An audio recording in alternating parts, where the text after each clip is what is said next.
Yearly, Emily observed a tradition. On her birthday, she reveled in waking up to a surprise, nothing ostentatious, merely personal touches like a handwritten note, breakfast served in bed, or a joke hidden within a present. She used to claim it demonstrated I understood her better than anyone else. This year, I had carefully arranged everything. A small velvet box on the nightstand, a long-desired gift she had subtly hinted at for months, a letter I had painstakingly composed beside it. However, when I woke up that morning, anticipating her joyous visage, the bed was vacant. It was chilly on her side. The bathroom door was ajar. No sound of running water or humming melodies. Only silence greeted me. Picking up my phone, I saw her message, sent at 6:47 am. Hey. Accompanied by an absence of emojis, her message seemed unusual, lacking the customary phrases like, "Can't wait to celebrate later," or "You're the best husband ever." Instead, it was impersonal and bare. Despite my hopes, I convinced myself she was simply busy. For hours, I kept telling myself the same thing. But at noon, my phone buzzed again. "Dinner with a coworker for my birthday tonight. Don't wait up." Followed by "Love you." I stared at the screen, read it repeatedly. "No ipalagui. Let's celebrate tomorrow instead." A simple statement, a decision she had made without me. That's when something in my mind fell into place, like a missing puzzle piece snapping correctly. I immediately replied, "All right, if that's your wish."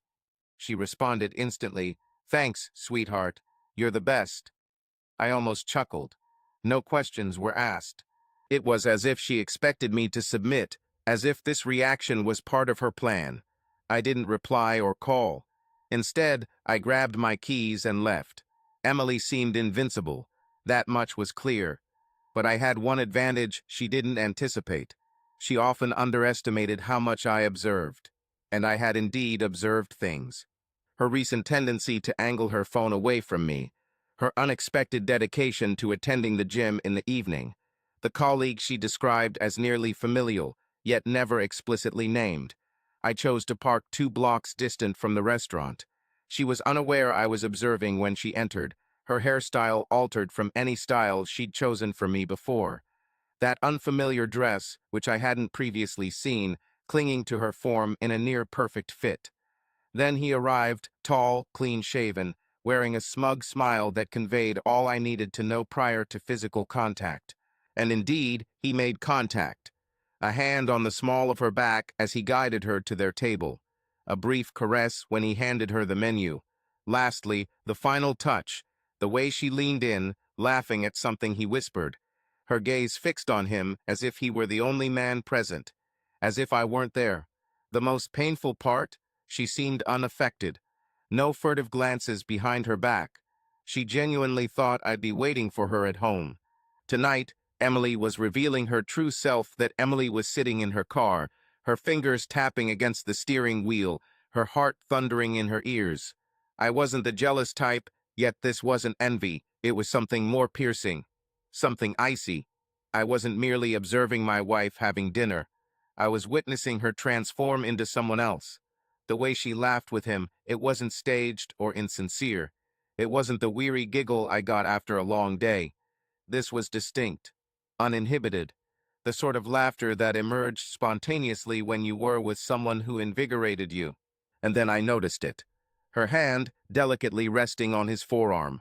A small, casual touch, as if it had occurred numerous times before. That was it. That was all the proof I required. I exited the car. I wasn't going to hide in the shadows like an oblivious husband in a cheesy film. I wasn't going to wait for her to decide when to return and serve me whatever pre-prepared deceits. No. She wanted to play games. She'd better be ready for mine. All right, but the game has shifted to my rules now. I entered the restaurant, and despite the comforting ambience of soft lighting and murmurs, the impending event didn't lose its sharpness. They hadn't spotted me yet. She was preoccupied with him, playing with a strand of hair as if she were an infatuated teenager.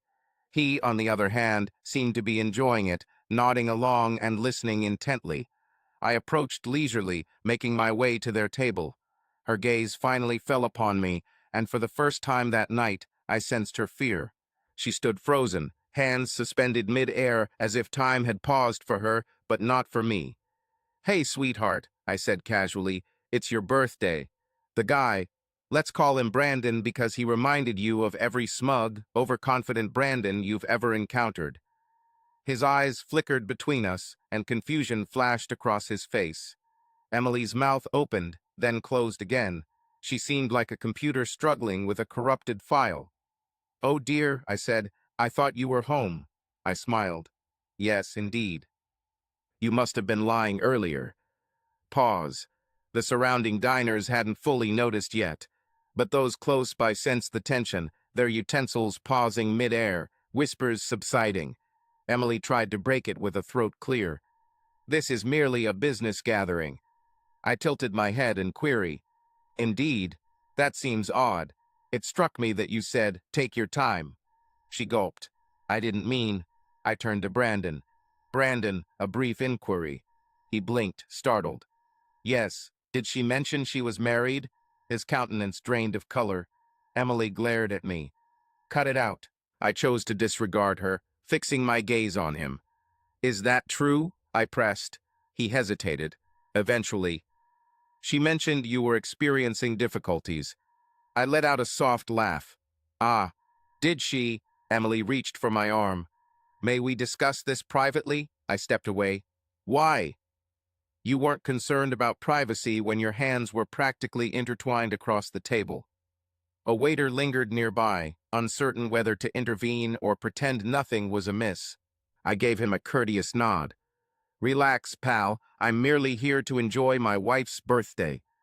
Emily took a sharp breath, her eyes flaring with irritation. "You're causing a disturbance." I leaned slightly closer. "Ah, darling," I whispered. "We haven't even begun the drama yet." Emily's expression stiffened into a strained smile she wore when she was about to explode, but wanted to remain composed. However, I had no intention of letting her keep up the act. Brandon shifted uneasily in his seat, his hands slipping off the table as if he didn't want to be perceived too close to her. "Wise man, but it's already too late." Emily cast him a quick, warning glance, one that echoed, "Don't speak up." I almost felt pity for the fellow. Almost. "All right?" Emily let out a breath, rising from her seat so swiftly that the chair scraped against the floor. "Let's step outside." She didn't bother to look back and wait for me. Instead, she grabbed her bag and walked briskly towards the exit. No goodbyes to Brandon, no words of explanation. Just a hurried departure. This occasion, I followed her leisurely, relishing the gazes that fell upon the woman who had just been discovered. Once we exited the restaurant, she swiftly turned, discarding her act. "What in the world is your issue?" she snarled. I chuckled briefly, shaking my head. "Amazing. What's wrong with me?" I retorted. "Emily, it seems you're the one being clandestine, and I'm the problem." She folded her arms. "In truth, I wasn't being covert. I told you where I would be." I raised an eyebrow. "Ah, my apologies. You did say not to keep me waiting. So it's perfectly acceptable, then, to go out with some unknown man, correct?" Her jaw tensed. "It wasn't a date." "Is that so?" I countered, for from where I stood, it appeared to be one. She scoffed, shaking her head. "You're being overly dramatic, overly dramatic, overly dramatic." However, something within me shattered. "Very well, Emily. Let's cease this melodrama and clarify matters simply." I moved closer, softening my tone. If I found myself seated next to a woman, caressing her arm softly, murmuring into her ear, and causing her to giggle as if she was the center of my universe, would that be acceptable to you? Pause. That response was all I required. She avoided looking at me. Her mouth opened as if to speak, yet no words escaped. I acknowledged with a nod, a sense of relief washing over me, exactly as I suspected. Eventually, she met my gaze, her features subtly changing. It seemed as though it were encroaching on her. "Listen." She didn't intend for this to be overheard. "To what?" I inquired. "To being discovered," she replied, flinching slightly. Then, abruptly, her expression stiffened. "I haven't done anything wrong." I chuckled. "So, you're going to defend that position?" She straightened up, standing firm on her ground. I have the right to spend time with a friend for my birthday without needing approval. I digested this calmly and nodded. Understood. Leave. Inform me. When were you intending to inform me that you were involved with him? Her eyes widened in surprise. Emily's face momentarily betrayed her, but only for a fleeting instant. It was sufficient for me to observe the mental struggle in her as she searched for an appropriate reply. "Pardon me," she retorted, feigning indignation. I leaned slightly closer and whispered, "I must ask, when did you intend to inform me about your romantic involvement with him?" Her mouth gaped, then closed. She blinked frantically, appearing as though trying to reset herself. Busted. And just as swiftly as before, her facade returned. "You're crazy," she retorted sharply. "I am not the creator. It's preposterous that you're suggesting this at this moment." I smiled slyly. "Indeed. Then why do you appear to be caught red-handed?" She dismissed me with a scoff, her arms folding defensively across her chest. "Because you're accusing me of something I haven't done. Are you aware of how absurd you sound?" I cocked my head. "I am fully aware of the sounds I make, Emily, and I also hear your failure to refute the accusation." Her lips tightened. "It's pointless for damage control at this stage. Fine, you can play detective if you wish, but you'll look rather foolish when you realize I've done nothing wrong." I pulled out my phone, showing you the images I had taken from my car. There was no need to zoom in. She was clearly in Brandon's embrace, her hand in his, gazing at him with an affection I hadn't seen in years. I displayed the screen. "Ah," was all I said. She gasped, but quickly recovered. However, it came a second too late. "That doesn't prove anything," she retorted quickly. "You're just interpreting it incorrectly." I chuckled lightly. "So, if I were to hold a woman's hand like this and stare at her as though I was hunger-struck, you wouldn't have any issues with it." Her jaw clenched. "It's not the same." I arched an eyebrow. "Do enlighten me. How is it not the same?" She remained silent. I moved nearer, softening my tone. "It seems you've been behaving strangely for some time now, Emily. I thought perhaps I was mistaken, but your late-night gym visits, increased phone usage, and the distance between us despite pretending all is well didn't go unnoticed." I paused, watching her grow restless. "Here you are, with a man I don't recognize, showing affection as if he were yours." She exhaled sharply, shaking her head. "You're overreacting." I smiled. "Perhaps, but your actions have led me to react this way." Silence followed, and then she became agitated. "Listen here," she hissed. "I don't need to be interrogated like a suspect. I came out for my birthday dinner, and you're spoiling it." I let out a slow breath, nodding. "Very well." I tucked my phone away, stepping back. "You're correct. No more questions." Her shoulders eased slightly too hastily. "Because I already know the answers." Her body stiffened as I leaned in close enough for her to hear me clearly. Her complexion faded. "I'm aware of the hotel," she responded tersely. "Understood." Emily stiffened, as if trapped.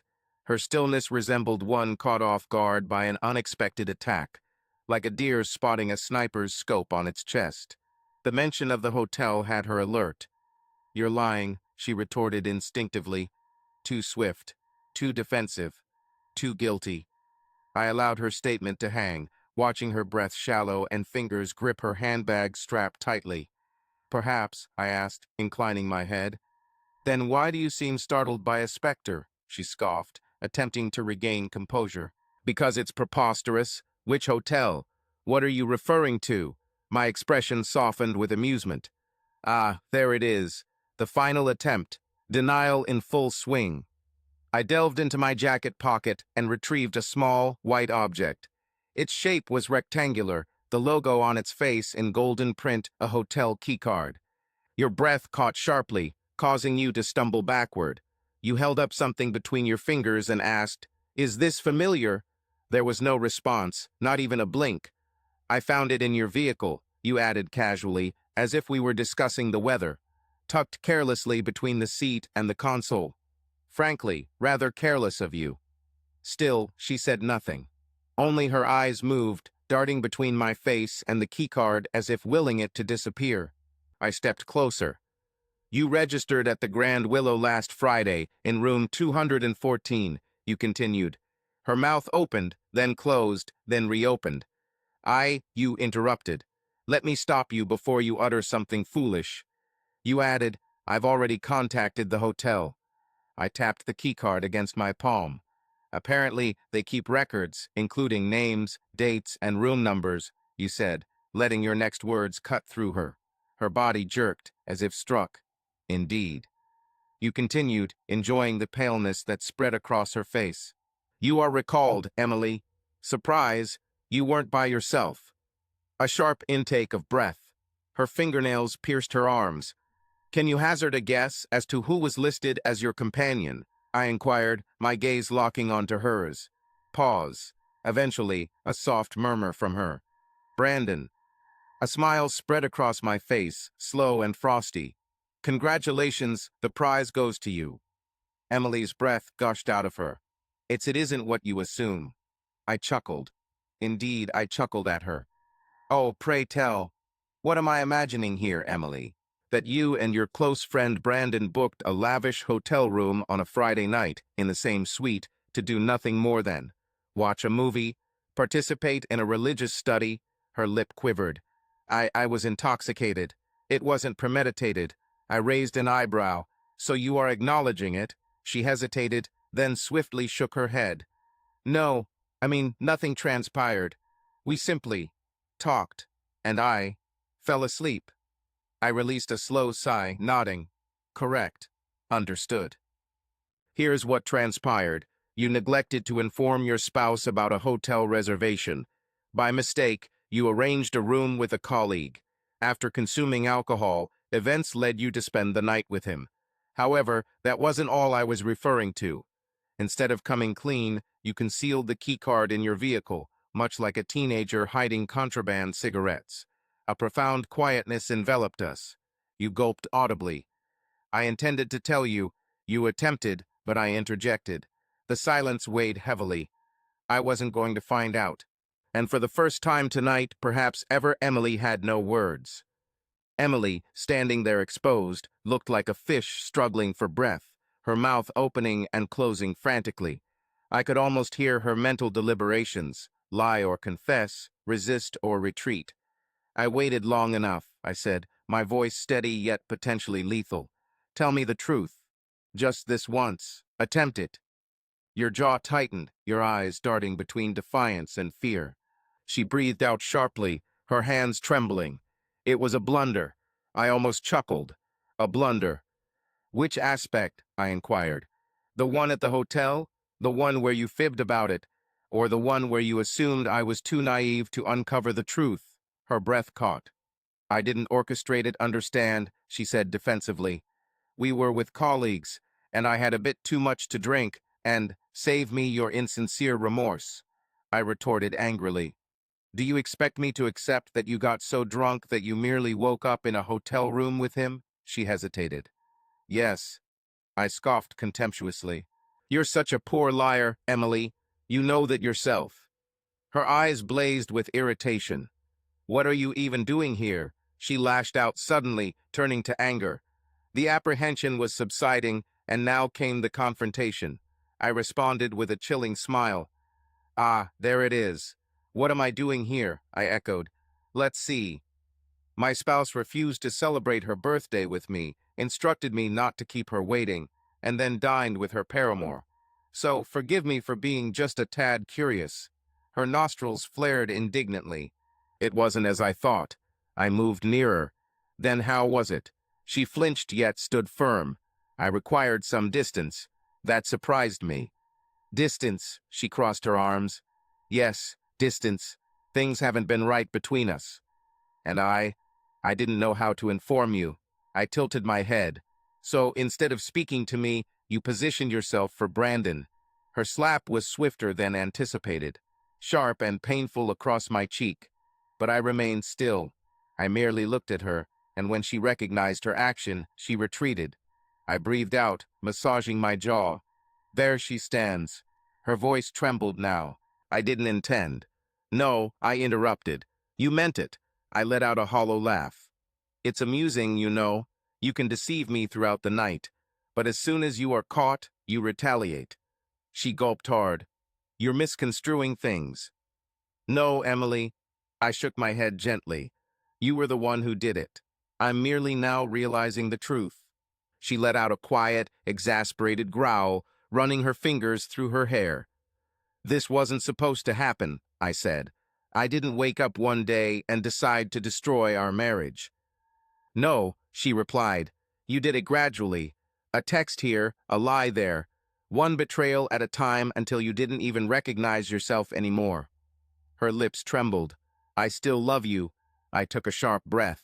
"You can't say that." She flinched. "But I do," she insisted. "No, Emily," I countered. "You don't." My voice turned icy. "Because you don't love me.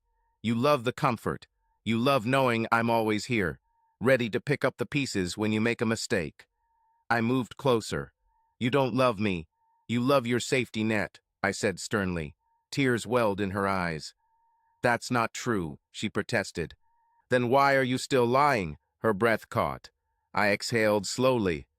"Don't answer that," I stated instead. I pulled something from my pocket and put it in her hand.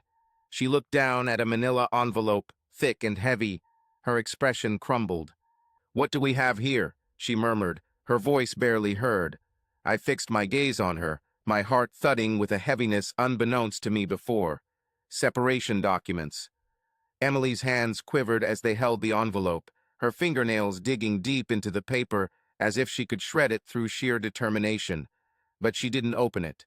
She just stared at it, breathing shallowly, perhaps hoping this moment wasn't real. Yet it was. "What's this?" Her voice faltered. "What is this?" I remained unmoved, unblinking. The quiet grew, leaving her suspended in the wreckage she had wrought. "You know what it is?" I eventually replied. My tone was disconcertingly serene, a calm born of months of being made to feel like a fool. She shook her head vigorously, clinging to the envelope more tightly. "No, no, you can't. This isn't."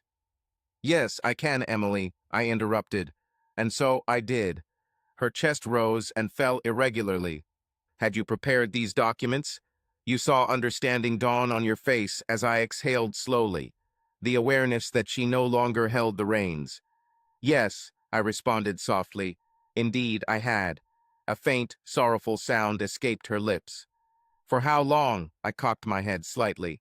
"Since the first instance you lied about him." She winced as if struck. "I'm glad." Her voice quivered with desperation. "You can't mean this. You're merely angry and attempting to retaliate," I replied, amused by a humorless chuckle. "Dear one," I said, shaking my head, "if I wished to inflict pain, I wouldn't be serving you divorce papers. I'd prolong the torment, making you feel the same embarrassment you've caused me." Her breath hitched. "Why are you doing this then?" I moved closer, bridging the gap between us. My tone softened almost to a whisper. "Because I value myself more than I cherish you." Tears glistened in her eyes, but I felt no compassion, no remorse. A chillingly clear yet empty silence. "This doesn't need to be the finale," she murmured, her voice husky. "We can mend this." I released a resigned sigh, shaking my head. "Amazing. Even now. Even now." She seemed determined to make amends. "No, Emily," I stated firmly. "You could have fixed this long ago, but you didn't." Her lips moved as if to retort, but I was already taking steps back, turning away, slipping my hands into my pockets. I had no intention of fighting for someone who had discarded me earlier. She called my name, her voice cracking, yet I continued walking, not looking back. For years, she had chosen him over me. Tonight, I chose myself and walked away, without turning back, without a backward glance, without hesitation. Just the cold asphalt beneath my feet and the echo of Emily's broken cries pursuing me. Yet, her call wasn't for love. It was simply a remnant of our past. She had been calling for me since she was losing. And Emily, she despised losing. I got into my car, forcefully opened the door, and took a seat, my pulse thumping in my ears. My grip on the steering wheel was firm, but not due to anger this time. It was relief. I let out a long sigh, relaxing, accepting the reality. It was over. At least, that's what I believed. But then my phone rang. I didn't need to look at the screen to know it was her. I allowed it to ring once, twice, thrice. Voicemail. A moment later, a text appeared. Emily, please don't do this. Just talk to me. I stared at the message, my jaw clenching. To speak? To speak now, after everything that had happened? Another message followed. Emily, I was wrong. Please don't discard everything based on one mistake. I chuckled mockingly. One, the audacity was preposterous. Then another. Emily, you don't grasp the situation. It wasn't only about him. It was about me. About us. I shut my eyes. Counted to 5. Released the strain from my shoulders. I could disregard her. Leave. Allow her to remain in the ruins by herself. However, my phone buzzed once more. Emily, I promise, I'll explain everything. Just give me 5 minutes. Face to face. Please. I hesitated, not because I wished to listen to her story, but because there was something peculiar about that last message. Not frantic, not remorseful. Something else. And against my better judgment, I stopped the car, took a deep breath, and stepped out. I didn't trust her anymore. But I was going to find out precisely what she wanted to tell me. I felt a premonition that I wasn't prepared for it, so I walked towards her. Each step was calculated and measured. Emily remained motionless under the dim illumination of the streetlights. Her arms were tightly clutched around herself as if preparing for an impact. Her eyes met mine, filled with unshed tears, but I wasn't swayed by her act. Not anymore. You have 5 minutes, I said firmly. She clutched the divorce papers tightly, her voice filled with resentment rather than apology. I didn't cheat on you because I stopped loving you, she said softly. I did it because you did. I blinked in surprise. What? She sighed heavily, shaking her head emotionally. You left me behind a long time ago. To say this is my fault now. That's rich, Emily. Very original. Her jaw tightened. I'm not saying I'm innocent, she whispered, her voice quivering. But don't stand there pretending our marriage was perfect before this.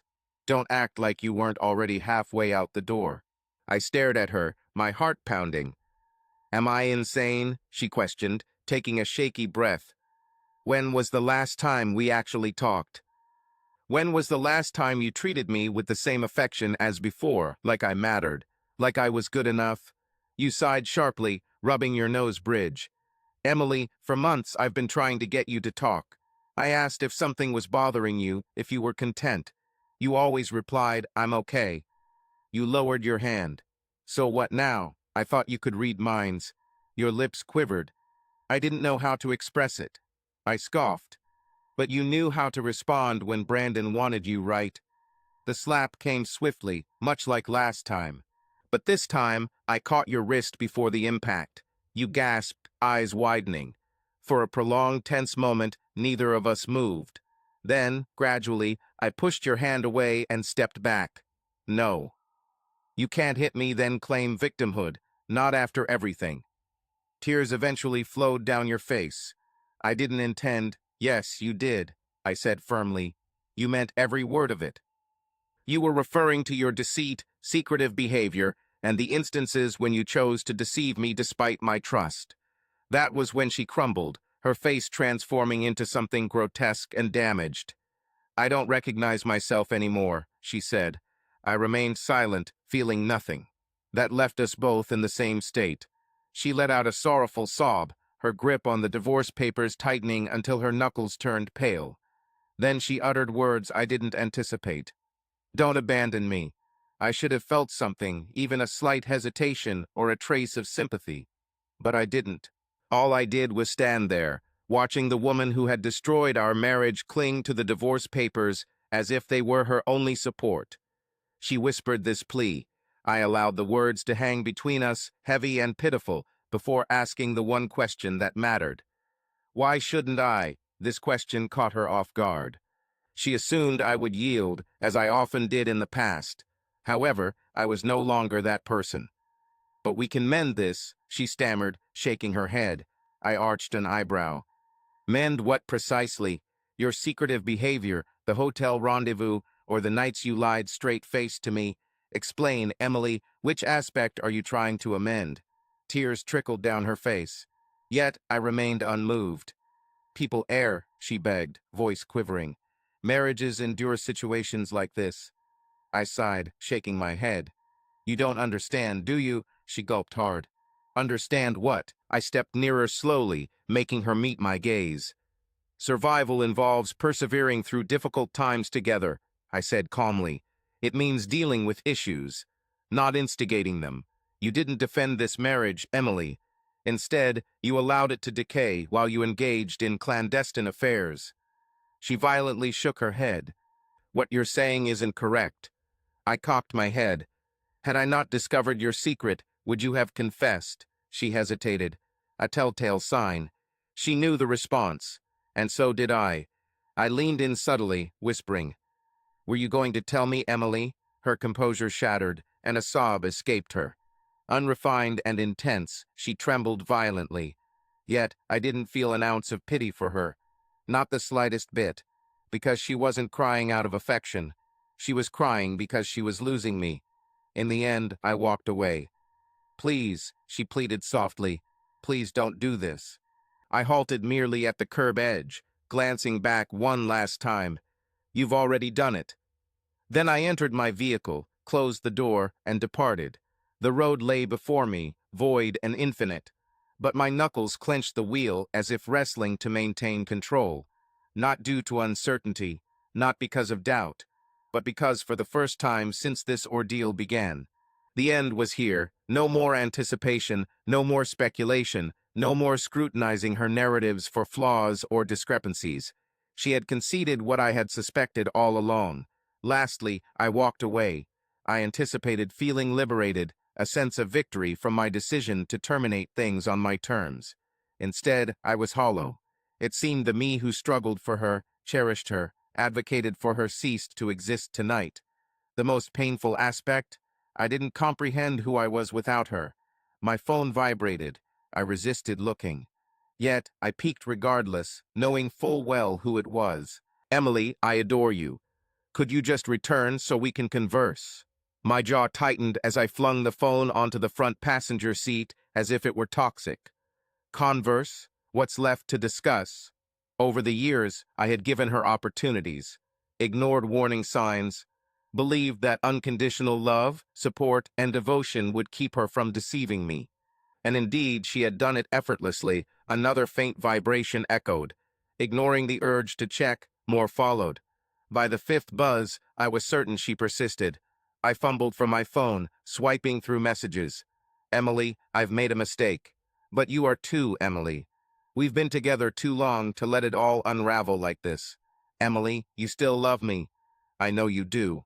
Emily, respond. Desperately, I fixed my gaze on the screen, heart thundering. Clicking on her name, I blocked her. No warning, no farewell message, just silence. For the first time in years, I disallowed her presence in my mind.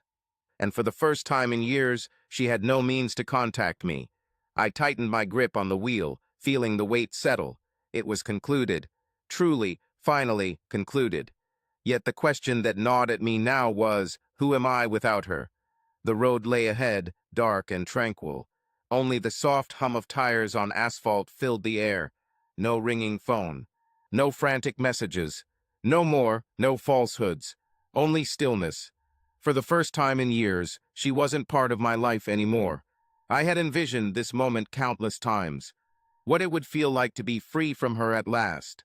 To break the bonds she had wrapped so tightly around me, I had almost forgotten what it was like to stand independently. I assumed it would feel triumphant, but the truth felt sorrowful. Not for her. Not for the woman who betrayed me so effortlessly, so negligently. I was grieving for the man I once was. The man who believed in her. The man who constructed years of life with her. Trusted her. Defended her. The man who once saw his future in her. That man no longer existed. Emily had taken him away. In his stead stood someone unfamiliar. Someone I wasn't fully acquainted with yet. I parked in my driveway, turning off the engine. Just sat there for a moment, gazing at the house we built together. The porch light flickered, unattended since she'd promised to repair it. She never did neither for the light nor us. Escaping into the night's chill, I entered the house that echoed her absence. No shoes by the door, no scent of her perfume in the hallway, and silence where her laughter used to be. It was then I realized she wasn't returning. There was no more waiting for her. I exhaled slowly, unsteadily, and trudged to the kitchen. Pouring myself a glass of whiskey, I sat at the table, gazing into emptiness. A while later, I grabbed my phone, skipped over Emily's name, forgotten and discarded, stopped at an old contact, a friend, someone I hadn't spoken to in a while. My best friend. Drifting apart to ensure Emily's contentment, I had lost sight of everything else. Hesitant, then I dialed the number. Rings passed before he answered, his voice drowsy. "Hey," he greeted me cheerfully. Perplexed, you asked. "Close to midnight." "All good," I sighed in relief. "Indeed, it seems so. Interestingly enough, this is the first time in a long while." A brief pause followed. In a hushed voice, you questioned, didn't she?" After a moment, I conceded with a sour laugh, "Yes, she did." Ryan let out a sigh. "I'm truly sorry." I swirled the whiskey in my glass, observing the liquid glint under the light. There's no need to apologize. In that silent, vacant home, something peculiar transpired. For the first time since this ordeal started, a sense of hope arose. Not for Emily, not for the repair of what was irreparably damaged, but for me, or whoever I am about to become, and that is worth everything.